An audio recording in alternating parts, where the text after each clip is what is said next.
स्वागत है आप सभी का प्रिंसी की पाठशाला में। तो आज हम लोग तैयार हैं एक और टॉपिक के साथ जो कि यूपी टेट सीडीपी के लिए होने वाला है, जिसमें हम अधिगम के मोस्ट इम्पॉर्टेंट सिद्धांत करने वाले हैं, जिसमें से आपको क्लास से 1 नंबर ज़रूर मिल जाएगा। ठीक है, तो बढ़ते हैं पहले सिद्धांत की तरफ।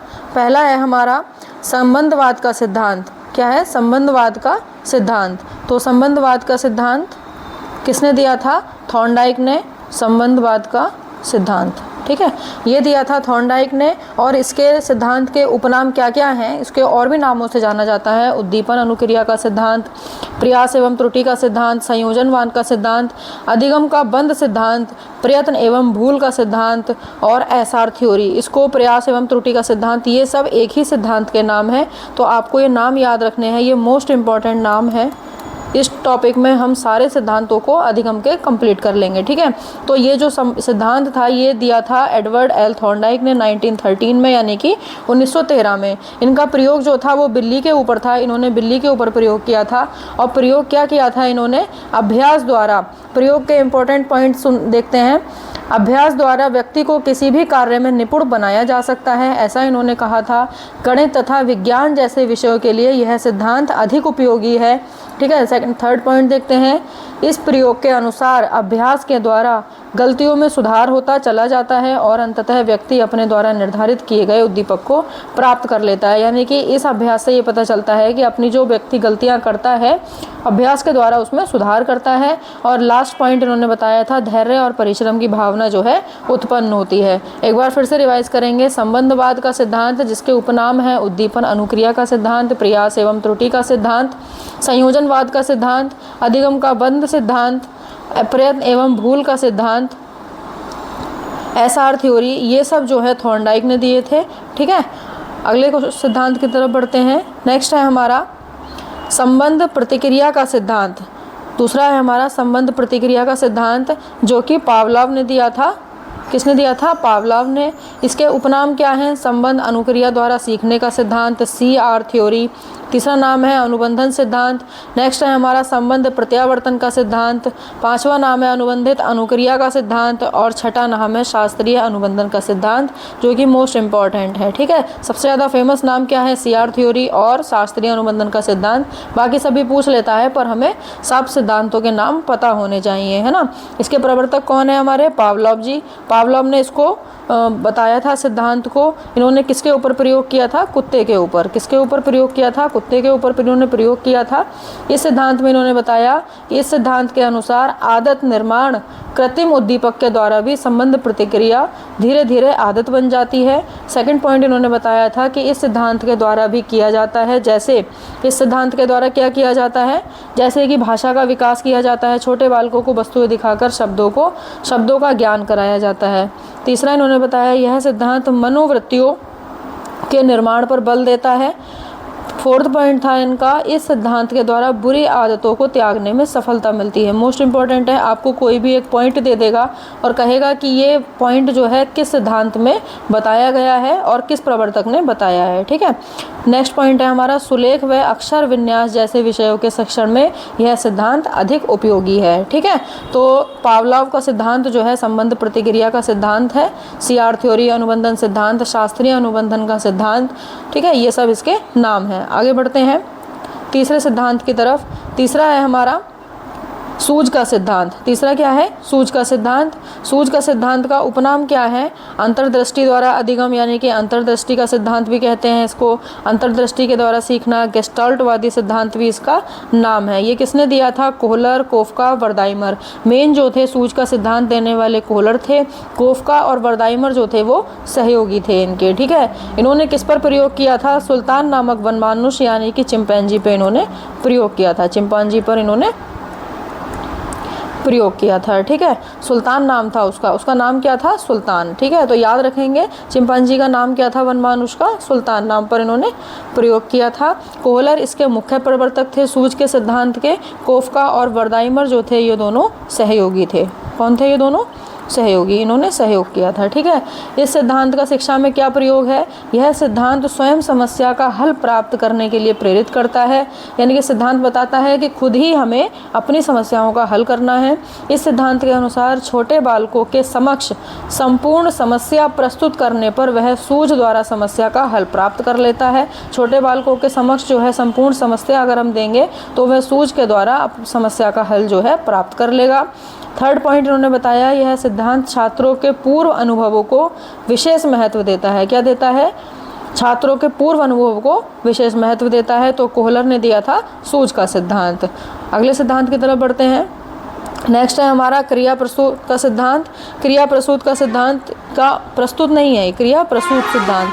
क्रिया प्रसूत का सिद्धांत किसने दिया था? B.F. स्किनर ने। कौन थे इसके प्रवर्तक? B.F. स्किनर। इस सिद्धांत के उपनाम क्या क्या हैं? क्रिया प्रसूत अनुबंधन सिद्धांत, टाइपिंग मिस्टेक है, क्या? क्रिया प्रसूत अनुबंधन सिद्धांत। नेक्स्ट नाम है इसका कार्यात्मक प्रतिबद्धता का सिद्धांत। कार्यात्मक प्रतिबद्धता का सिद्धांत, क्रिया प्रसूत अनुबंधन सिद्धांत और क्रिया प्रसूत सिद्धांत, ये दिया था B.F. स्किनर ने। इन्होंने प्रयोग किस पर किया था? चूहे और कबूतर पर। तो किस प्रवर्तक ने किस पर प्रयोग किया था वो ज़रूर याद रखेंगे। ठीक है, B.F. स्किनर ने चूहे और कबूतर पर प्रयोग किया था। इन्होंने शिक्षा में क्या प्रयोग बताया है सिद्धांत का? किसी भी अच्छे कार्य के लिए सकारात्मक पुनर्बलन देकर उसे प्रोत्साहित करना चाहिए एवं किसी भी गलत कार्य के लिए ऋणात्मक पुनर्बलन देकर उसे डांटना चाहिए। यानी कि इन्होंने प्रोत्साहन और दंड के बारे में बताया कि अगर बच्चा जो है अच्छा काम करेगा तो उसको सकारात्मक पुनर्बलन देकर उसे प्रोत्साहित करना चाहिए, उसे गिफ्ट देना चाहिए, लेकिन अगर वो गलत काम करेगा तो उसे डांटना भी चाहिए। ठीक है, तो ये इन्होंने बताया। फिर है यह सिद्धांत व्यवहार चिकित्सा में भी उपयोगी माना जाता है। B.F. स्किनर का जो सिद्धांत है व्यवहार चिकित्सा में भी उपयोगी माना जाता है। ऑप्शन देगा एग्जाम में, इस तरीके से क्वेश्चन पूछ सकता है कि बताइए कौन सा सिद्धांत जो है वो व्यवहार चिकित्सा में उपयोगी माना जाता है। तो कौन सा सिद्धांत है? क्रिया प्रसूत अनुबंधन का सिद्धांत है। ठीक है, अगले सिद्धांत की तरफ बढ़ते हैं। नेक्स्ट है हमारा प्रबलन का सिद्धांत। कौन सा है? प्रबलन का सिद्धांत। इसके उपनाम क्या क्या है? विधिक सिद्धांत, पुनर्बलन सिद्धांत या फिर सबलीकरण का सिद्धांत। सरबली नहीं है ये, सबलीकरण का सिद्धांत। इस सिद्धांत के नाम है प्रबलन का सिद्धांत, विधिक सिद्धांत, पुनर्बलन सिद्धांत और सबलीकरण का सिद्धांत। ये किसने दिया था? C.L. हल ने। इस सिद्धांत को किसने दिया था? C.L. हल ने। इन्होंने किस पर प्रयोग किया था? इन्होंने भी चूहे पर प्रयोग किया था। इससे पहले चूहे पर प्रयोग किसने किया था? B.F. स्किनर ने और C.L. हल ने भी चूहे पर प्रयोग किया था। अब इस सिद्धांत में क्या कहा गया है? इस सिद्धांत में व्यक्तिगत शिक्षा पर बल दिया गया है, यानी कि व्यक्तिगत शिक्षा पर इस सिद्धांत में बल दिया गया है। दूसरा पॉइंट क्या है सिद्धांत का? शिक्षक को विषय वस्तु तथा अधिगम को दोहराने पर बल देना चाहिए ताकि बालक की आदत को बेहतर बनाया जा सके। यानी कि इन्होंने कहा था कि टीचर को जो है याद कराने पर, रिवीजन कराने पर ज़्यादा बल देना चाहिए ताकि बच्चे को जो है आदत पड़ जाए रिवीजन कराने की। तो ये एक अच्छा पॉइंट इन्होंने बताया था। ठीक है, अगले सिद्धांत की तरफ बढ़ते हैं। नेक्स्ट है हमारा उद्देश्यवाद का सिद्धांत। उद्देश्यवाद का सिद्धांत किसने दिया था? एडवर्ड टॉलमैन ने। उद्देश्यवाद सिद्धांत के प्रवर्तक कौन थे? टॉलमैन। उद्देश्यवाद के सिद्धांत का उपनाम क्या है? चिन्ह अधिगम सिद्धांत। क्या है? चिन्ह अधिगम सिद्धांत जो है इस सिद्धांत का उपनाम है, यानी कि दोनों ही इस सिद्धांत के नाम है। एडवर्ड टॉलमैन ने इसे दिया था। इनका प्रयोग जो था बंदर और चूहे पर था। एडवर्ड टॉलमैन ने बंदर और चूहे पर प्रयोग किया था। शिक्षा में क्या प्रयोग है इस सिद्धांत का? इस सिद्धांत के अनुसार अध्यापक द्वारा दंड एवं इनाम को उद्देश्यों को प्राप्त करने के लिए प्रयोग किया जाता है। इन्होंने बताया था कि अध्यापक के द्वारा दंड और इनाम को उद्देश्यों को प्राप्त करने के लिए प्रयोग किया जाएगा। यानी कि अगर बच्चा जो है इनाम प्राप्त करेगा तो वो अच्छा काम करेगा, अच्छे उद्देश्य प्राप्त करेगा, लेकिन अगर गलत काम करेगा तो उसको दंड भी दिया जाएगा। इससे पहले एक प्रवर्तक ने और बताया था कि दंड और प्रोत्साहन के बारे में, तो आप मुझे कमेंट बॉक्स में आंसर देंगे उसका। ठीक है, तो ये वाला जो सिद्धांत है उद्देश्यवाद का सिद्धांत ये दिया था एडवर्ड टॉलमैन ने। ठीक है, अगले सिद्धांत की तरफ बढ़ते हैं। नेक्स्ट है हमारा क्षेत्र अधिगम का सिद्धांत। क्षेत्र अधिगम का सिद्धांत किसने दिया था बताएंगे? कर्ट लेविन ने। किसने दिया था क्षेत्र अधिगम का सिद्धांत? कर्ट लेविन ने। उसका उपनाम क्या है इस सिद्धांत का? अधिगम का प्राकृतिक दशा सिद्धांत। क्या नाम है इसका? अधिगम का प्राकृतिक दशा सिद्धांत जो है इसका नाम है। कर्ट लेविन भी कहते हैं, कुर्ट लेविन भी इनको कहते हैं। ठीक है, प्रवर्तक कौन है इस सिद्धांत के? कर्ट लेविन, जिन्होंने क्षेत्र सिद्धांत दिया था यानी कि फील्ड थ्योरी दी थी।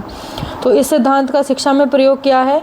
इस सिद्धांत के अनुसार शिक्षकों को छात्रों की योग्यता एवं शक्ति के अनुसार उपयुक्त मनोवैज्ञानिक वातावरण उपलब्ध कराना चाहिए, जिससे समस्त छात्र अपने उद्देश्यों को प्राप्त कर सकें। ठीक है। दूसरा पॉइंट इन्होंने क्या बताया था? इस सिद्धांत में व्यवहार पर जोर देते हुए अभिप्रेरण का प्रयोग किया गया है। ठीक है। इस सिद्धांत में व्यवहार पर जोर दिया गया है। तो क्वेश्चन में पूछेगा किस सिद्धांत में व्यवहार पर जोर दिया गया है? तो कुर्ट लेविन की फील्ड थ्योरी में जो है व्यवहार पर जोर दिया गया है। क्या है इनका? Field theory. ठीक है, याद रखेंगे।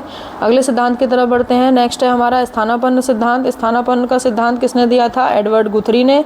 याद रखेंगे स्थानापन्न सिद्धांत के जो प्रवर्तक हैं वो एडवर्ड गुथरी हैं। ठीक है, ये इंपॉर्टेंट मार्क करेंगे।